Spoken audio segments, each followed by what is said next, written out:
Swayam Prabha. Digital India. Educated India.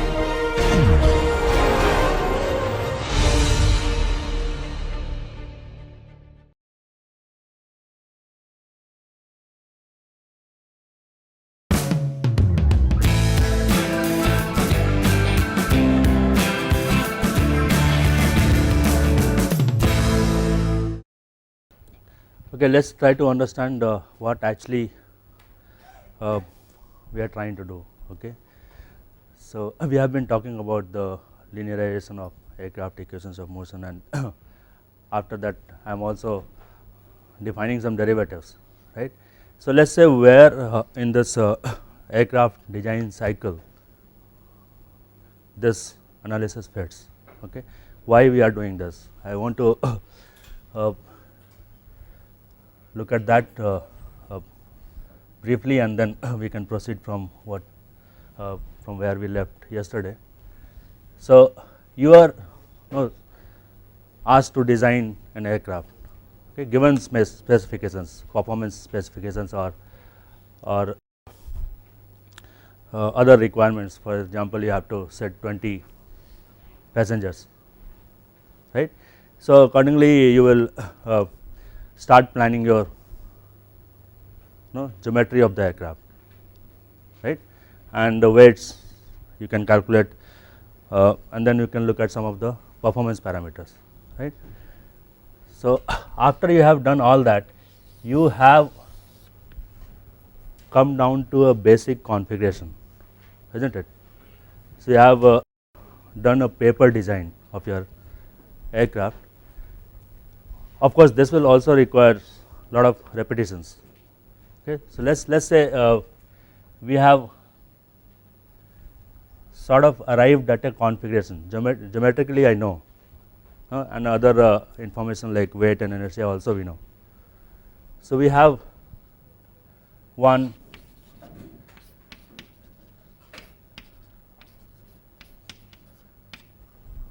prototype, right. Now this is on paper, right. We have got all the numbers on paper, and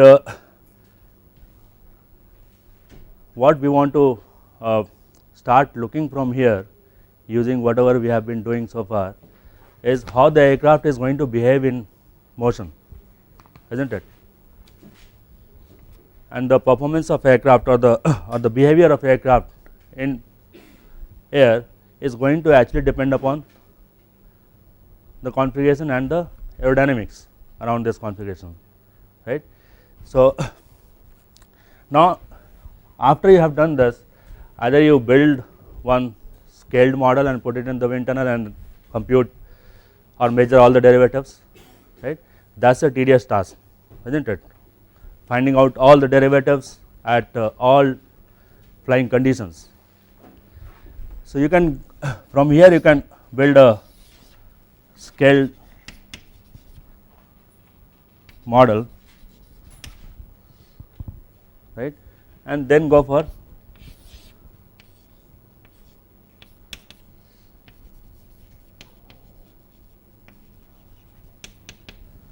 wind tunnel measurements of the forces and the derivatives, right. But when will you do this? Only after you have frozen your model, right, because this requires a lot of effort, isn't it? You are not going to just like that put your scale down model in the wind tunnel and start measuring something, and then you find that the aircraft is not giving you the desired performance in response, right. Then again change this. That cannot happen, right. Only after you have frozen this, you are going to come down to this and then to this, and then use this data to predict the aircraft motion using aircraft equations of motion, right. That is one thing.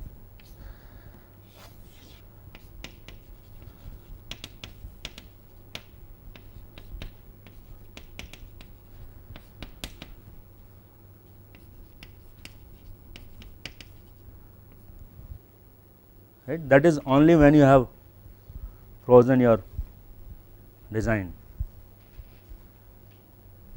right. But let us say without doing this, without going to this route, because after I have done this, I cannot go back and change something on my aircraft, not to a large extent, right, only small variations, or probably you have to design control systems, right, to meet specific requirements. Okay. So, this is one route, okay, and this will not involve a cyclic repetition, we cannot afford that. So, instead what we would want to do is we take this prototype, okay. So, design is there, paper design is there, and go for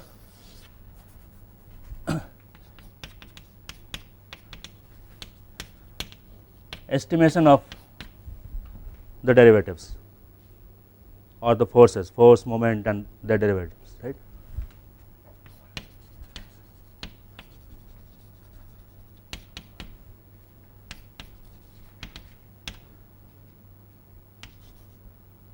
Okay.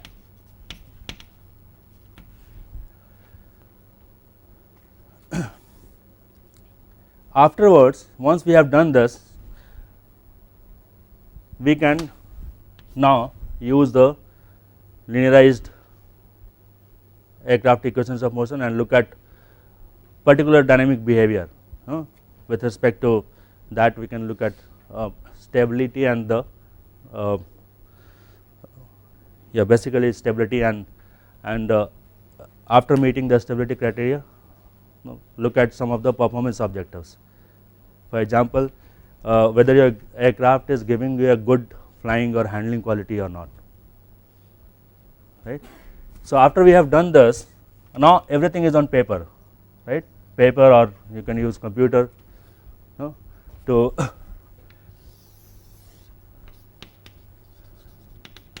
predict the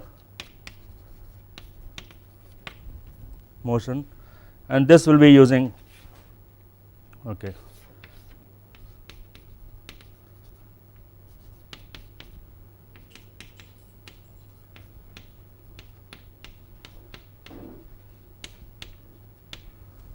So, both, right, of course they are not connected like this, but they are using the same set of equations, isn't it. Now, if I have gone through this route, then I have a choice, because I have not done this expensive wind tunnel testing, isn't it. Now, the question is, how do you estimate these derivatives? And this is exactly what I am discussing right now in the last few lectures, right. We want to estimate the derivatives, predict the motion, predict the stability or dynamic stability behavior of aircraft, and see if I am meeting some of the flying and handling qualities or not. If I am not, then I have a choice. I have actually done nothing here, right, nothing that requires nothing that requires a lot of money, or isn't it. So, if I am not satisfied, so if you are not satisfied, then you can write here not satisfied, okay. Go back,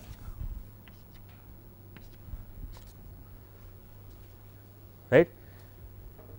If you are happy, if you are satisfied, then you can go through this cycle now, right, because finally you would want to look at aircraft actual motion, right, in air, and that we can do using by simulating aircraft equations of motion. So, you understand this part.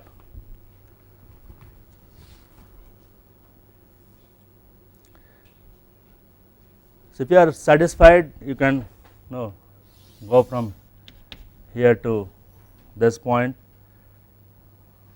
or maybe not that, but you can directly go for wind tunnel. So, if you are satisfied, you can go to build a scale down model, right, collect the data through wind tunnel measurements and repeat this. You will still have to do this, because wind tunnel measurements also are going to introduce some error, right. That is one thing, and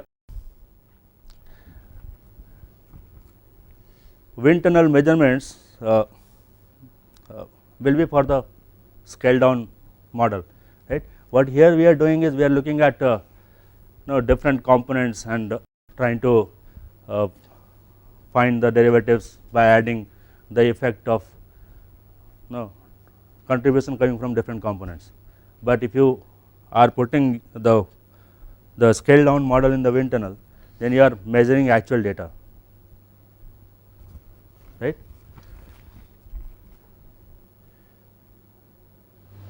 Is this all right? Everybody gets what I am saying? Now, the question is, how do you estimate these derivatives?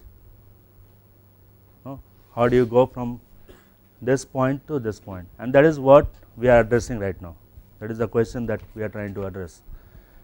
And because we cannot, in a normal class, you cannot do it for all kind of flying conditions. Now, I am sticking to one flying condition that we have taken, equilibrium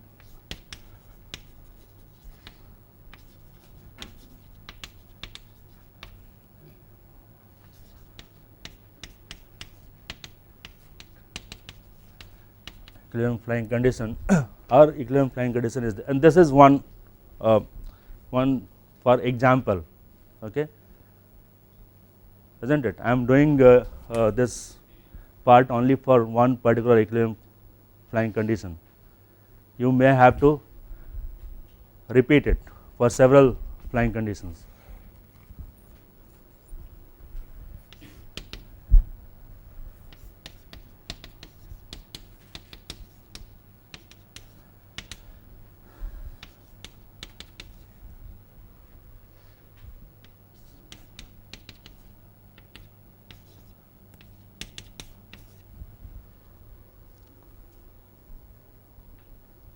Right.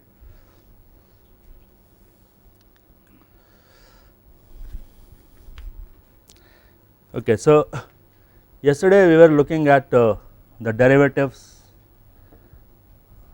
of forces with respect to the state variables of aircraft, right. So, we already found an expression for xu, right, and it came from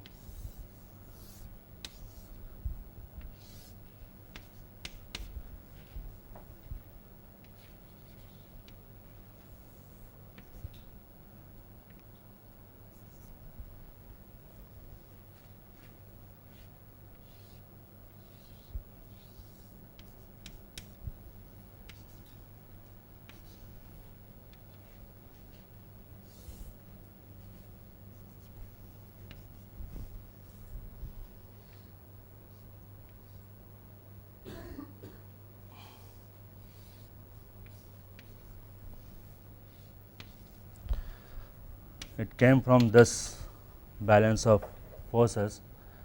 Let us say the thrust is acting along the x axis of the body, then you have x equal to T plus L sin alpha minus,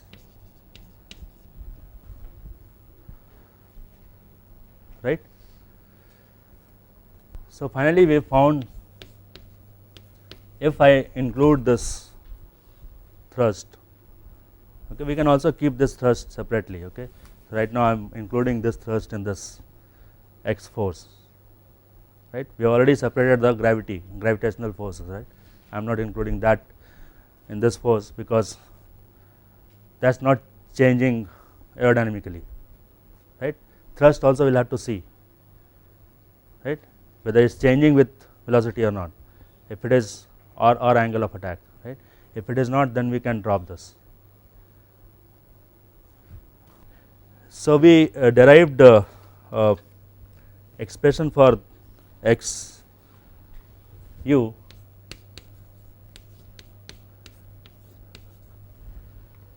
and that was for this equilibrium condition. Okay. So, you have to keep that in mind.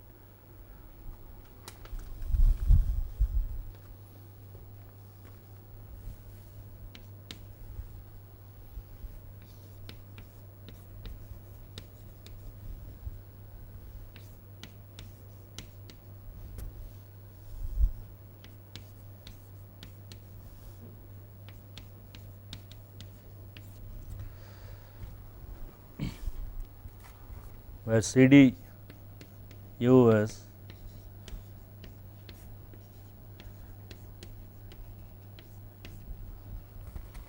so I want to find out no, this is a constant. So, I am non dimensionalizing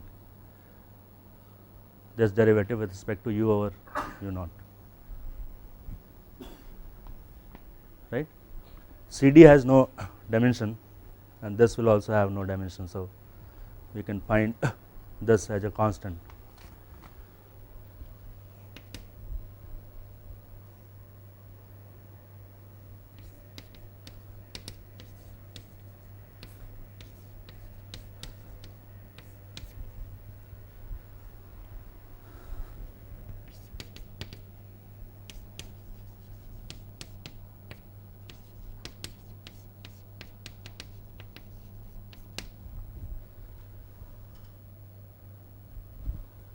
Okay.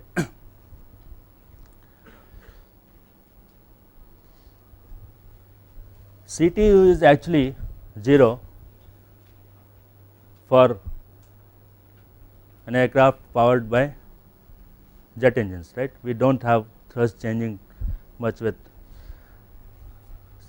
forward speed.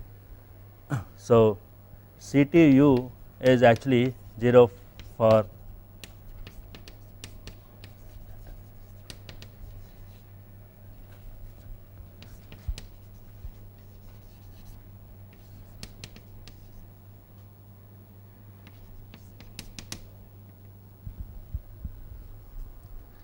and it is also 0 for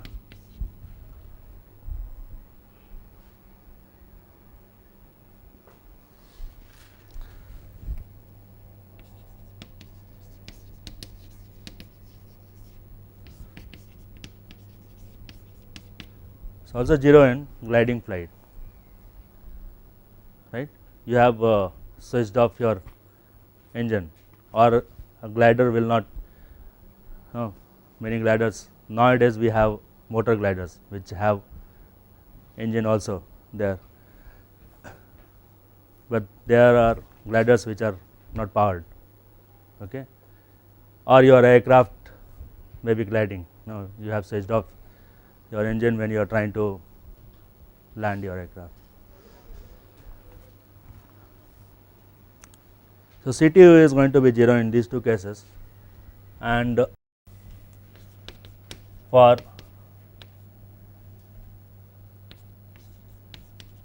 variable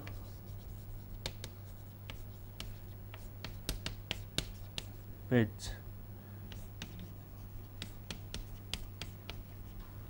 propeller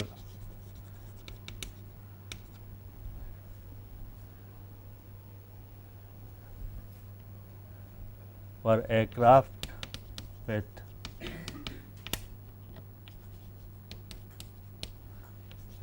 variable pitch propeller engine, CTU is nothing but minus CD naught.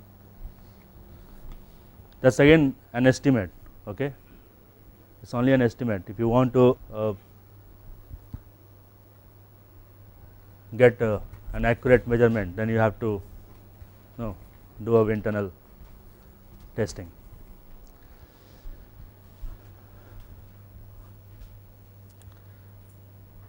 Okay. So, in this case xu becomes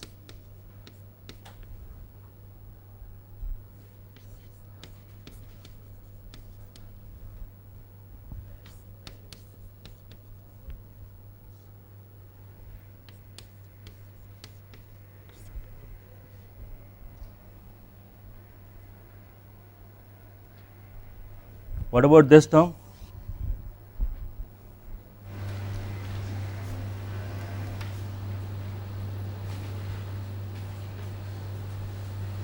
This term is change in CD with respect to a change in non-dimensional forward speed, right? Right. When is this going to be important?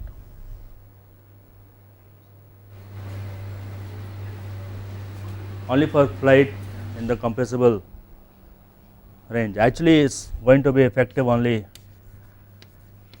when you are flying beyond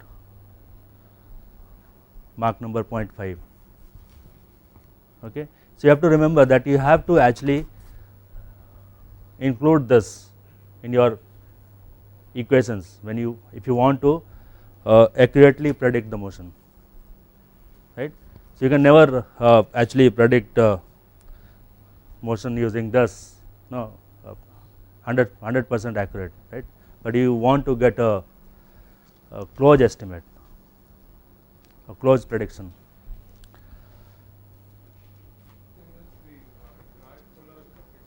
The drag polar keeps shifting, right?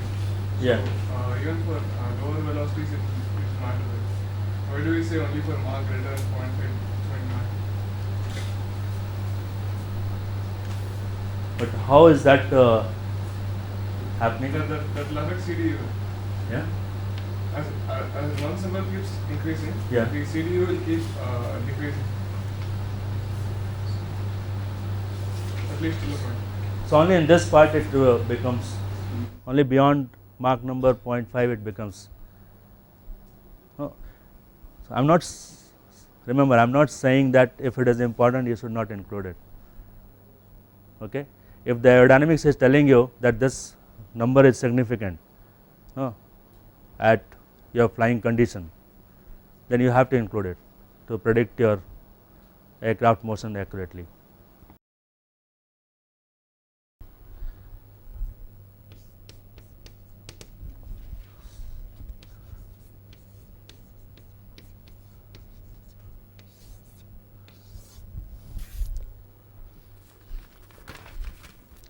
Now, we can repeat the exercise that we did yesterday using this balance of forces. We can find out what is xw.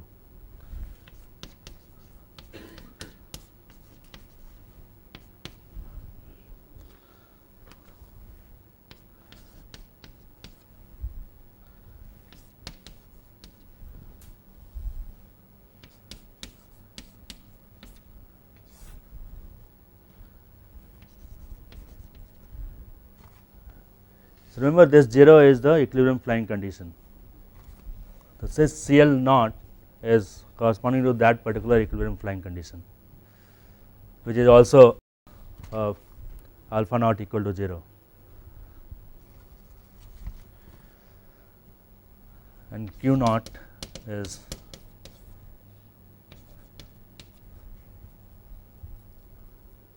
half rho Q naught squared. Okay.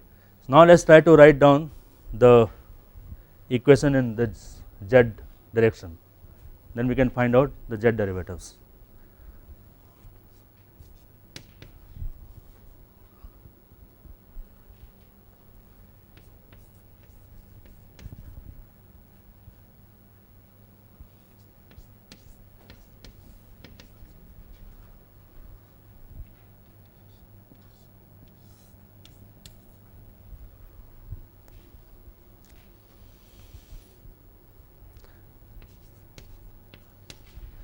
So, without repeating this exercise, now I am going to write down what these derivatives are.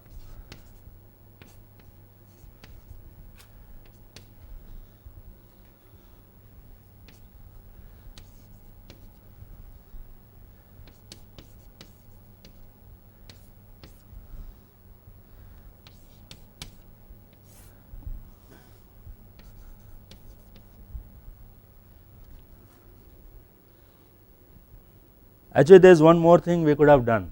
Now, I already wrote force equations in two different axis system, if you remember, right.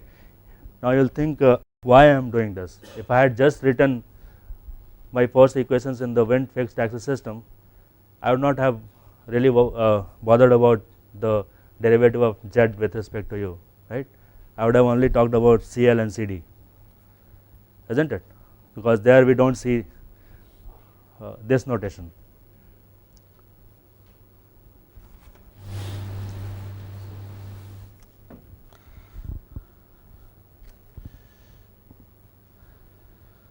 Let us look at what CLU is. Again, this is going to be only significant when you are in this range of speed, right, Mach number greater than 0.5.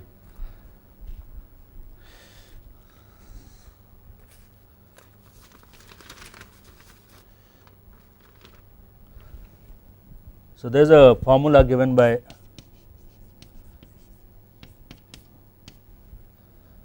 Prandtl and Cloud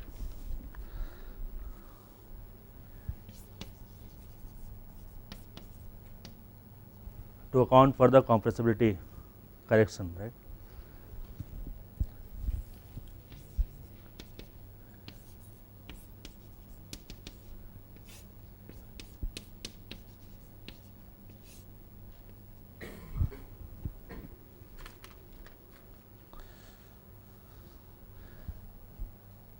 Okay, and from here you can find out what CLU is.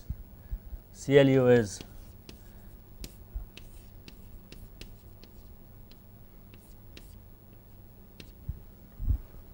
now we are talking about derivatives which are non-dimensional.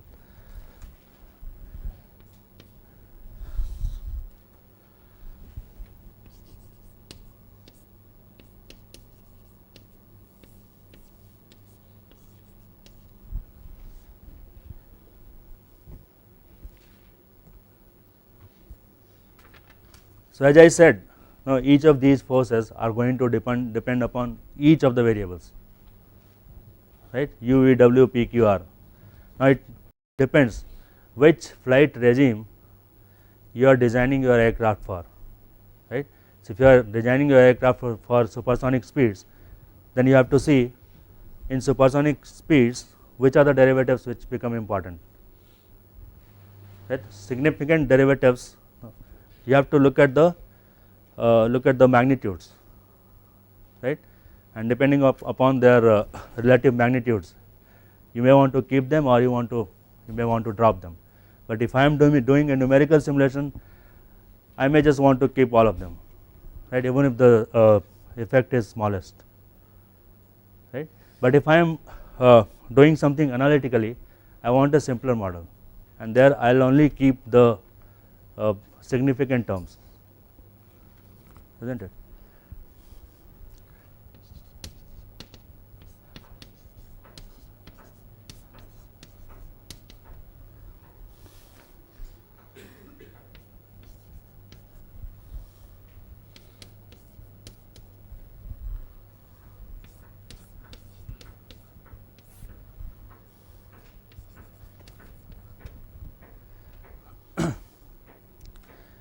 See, whenever we are talking about flight regimes, we are talking about two parameters. One is angle of attack and the other one is the speed, right. So, alpha and Mach number are the two parameters defining the flight regime, right. You can be flying at high alpha, but in the subsonic speed regime, right. At a higher Mach number, you may not want to try high alpha maneuver, supersonic speeds you cannot actually change alpha the way you can change it in the subsonic speeds, isn't it, because it will have large momentum in the forward direction if it is flying at supersonic speeds. So, there this derivatives with respect to Mach numbers will become important, and you can keep alpha as low alpha flights.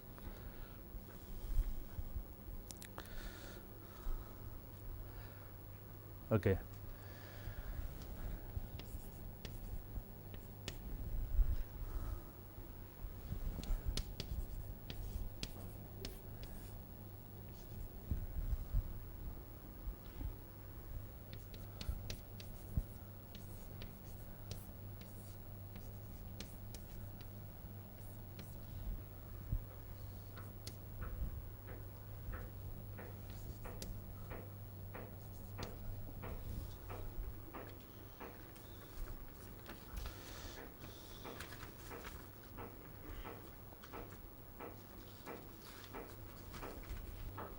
So let's say somebody comes to you and asks you to design a 4-seater aircraft, right? So you can figure out, there will be many 4-seater aircraft which will, the geometry for which will be available, but aerodynamic data will not be available. That is the trade secret, because that is the one which requires the maximum amount of work, right, and also classified. So that is one thing which is classified about the aircraft. So nobody gives you the aerodynamic database just like that, right.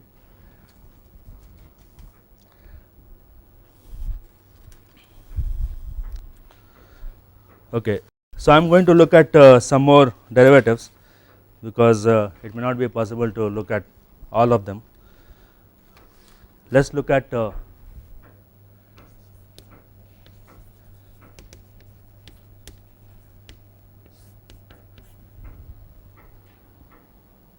Q derivatives.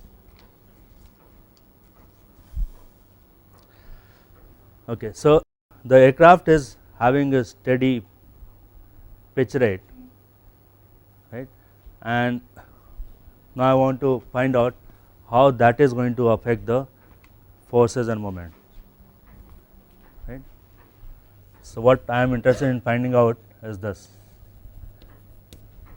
how Cm is changing with respect to this steady pitch rate, how Cl is changing with respect to this pitch rate, or CZQ, right, if you want to talk about this normal force coefficient.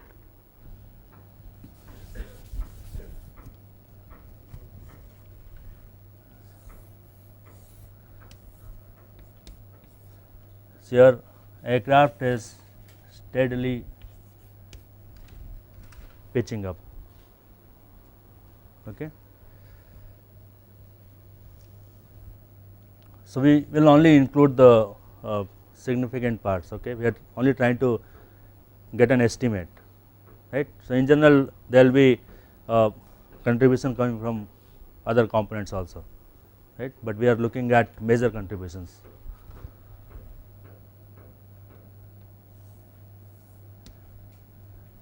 So when you are having a steady pitch up, what is happening? This tail is going down, right, it's going to push air down, and then you see a relative wind upwards, right. So if this distance is LT,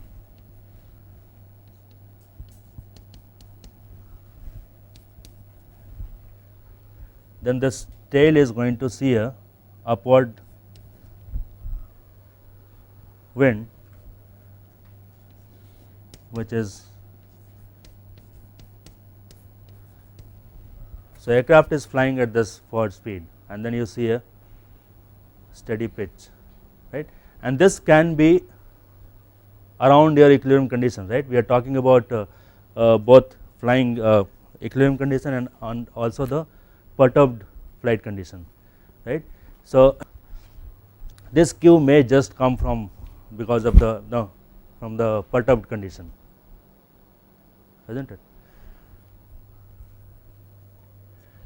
Okay. So what is going to change here because of this?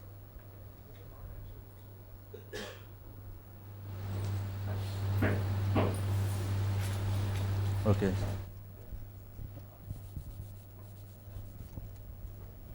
Right.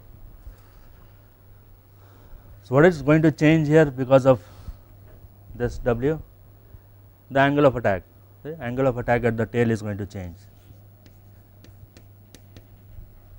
It is going to increase, isn't it? If I have a positive pitch, then or positive pitch rate, then this alpha increase in angle of attack at the tail is going to be positive, right.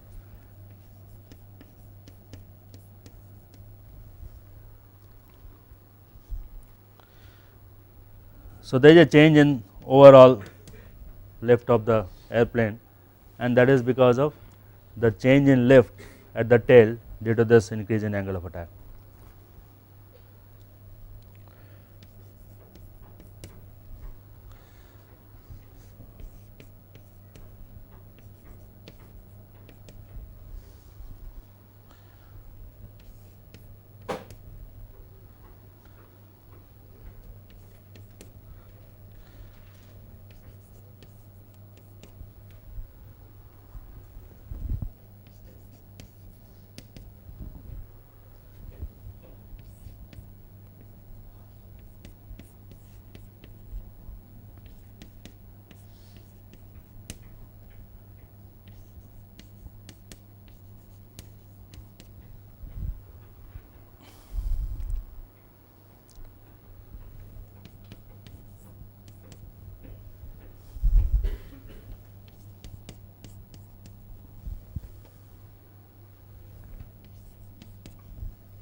So, this eta T is the ratio of the dynamic pressures, right.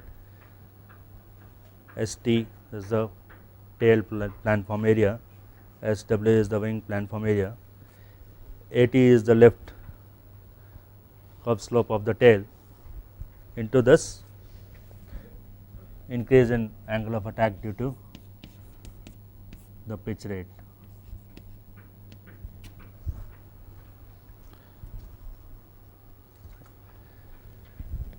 So,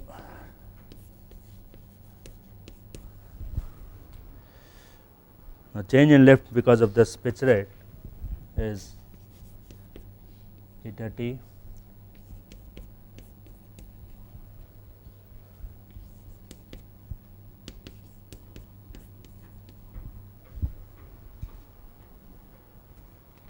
now. This is not a non-dimensional quantity, right. Q is CL is a constant and Q has some unit. So, I want to non-dimensionalize it. So, I want to find out an expression for CL Q actually, and this has to be a constant. So,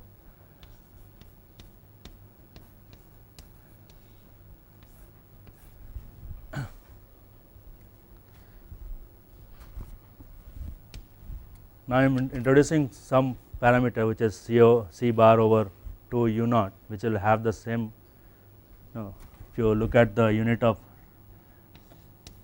2 U naught or U naught over C bar, it will have the same unit as this Q. Q is in radian per second, right.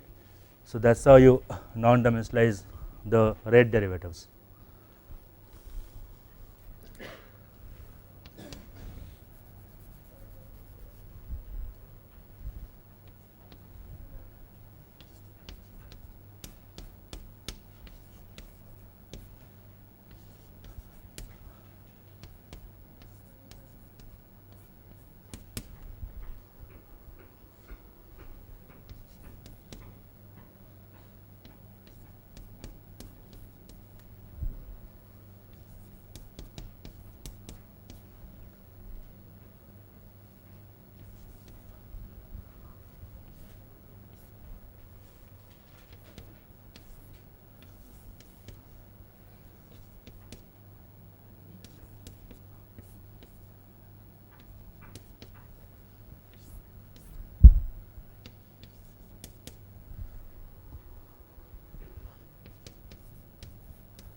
remember, if you are not talking about these derivatives which are damping derivatives, then you are not talking about dynamic stability, right. We already did a static stability analysis where we talked about the stiffness term, right. What we were missing there are these derivatives. So, in this particular condition, when I am doing everything around alpha naught equal to 0, I am trying to find out derivatives only for this trim condition, then CLQ is also CZQ.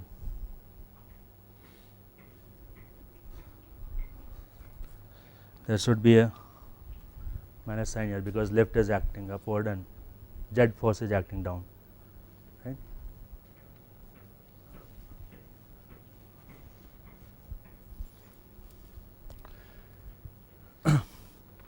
What is happening to the pitching moment because of this pitch rate?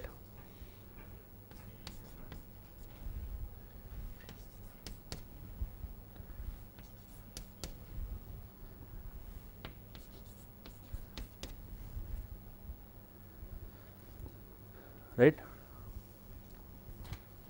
So, I am including this angle which now this expression we have written already, expression for CM. Now, I am writing down the expression for change in this CM because of change in angle of attack at the tail due to the pitch rate, right.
Okay. So, this was a steady pitch rate, it is going to change angle of attack at the tail, but there is another derivative which looks similar to this, is due to the unsteadiness in the flow. Okay. So, it is because of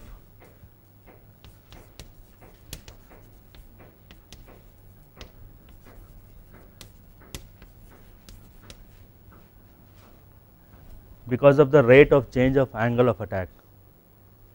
Okay. So, you are in a perturbed condition. Imagine where all you will need these derivatives. You are flying equilibrium condition and then a gust will hit your aircraft. Let us say you are flying a cruise condition, gust will hit your aircraft. So, you are going to see a perturbed motion, right. Not a steady condition is when you are sitting in your aircraft, you actually feel nothing, is not it. You will feel as if you are sitting in this room, unless you see something outside moving relatively, otherwise you are actually sitting in a room. And whenever there is a gust hitting the aircraft does some motion, and that is the motion that we are talking about. So, derivatives due to rate of change of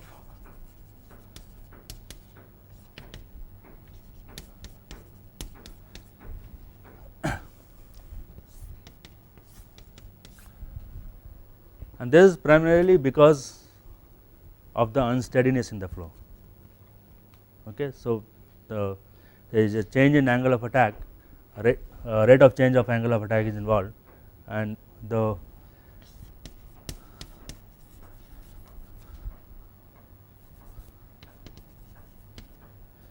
flow becomes unsteady for various reasons. Okay. When your aircraft is pitching up, no, it is almost like pitching up. When I am changing, when I am having a rate like rate of change of angle of attack, then actually the aircraft is pitching up, right. That is not a steady pitching, it is a change in angle of attack. So, what happens is the flow field gets disturbed, right, and there is a time lag involved in the movement of the flow. So, the flow that tail is going to see is going to be after a time lag, right.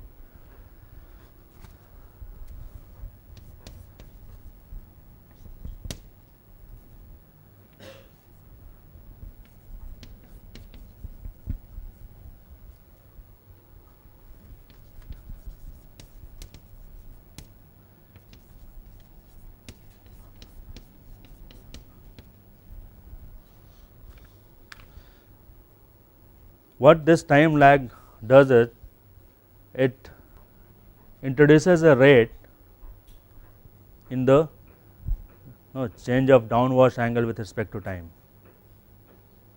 Okay. Earlier we have assumed that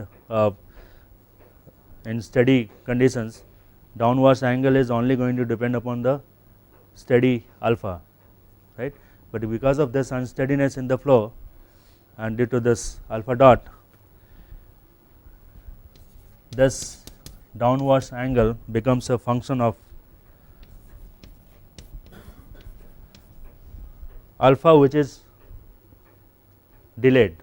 Okay. So, tail is not going to see the flow at the same angle as the wing is going to see, and is going to see a delayed change in angle of attack, right.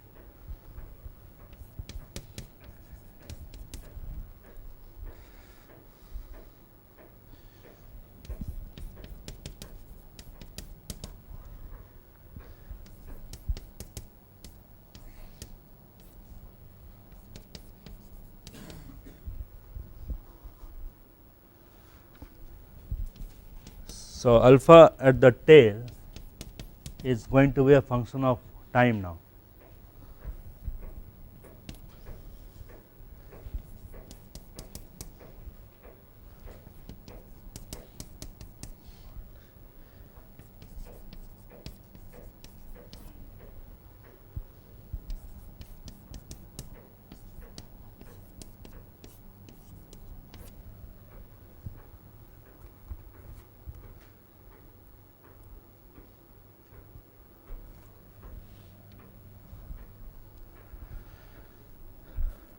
Okay. So, I will just write down the expression for the derivatives.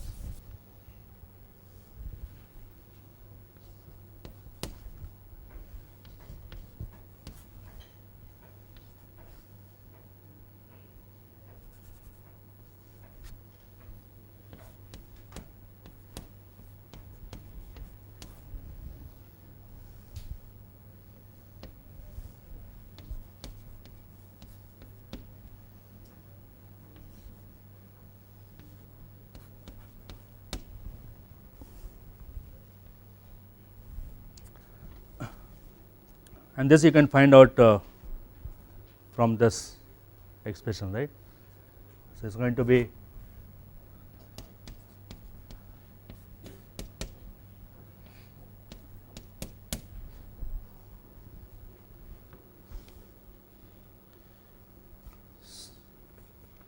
okay, that means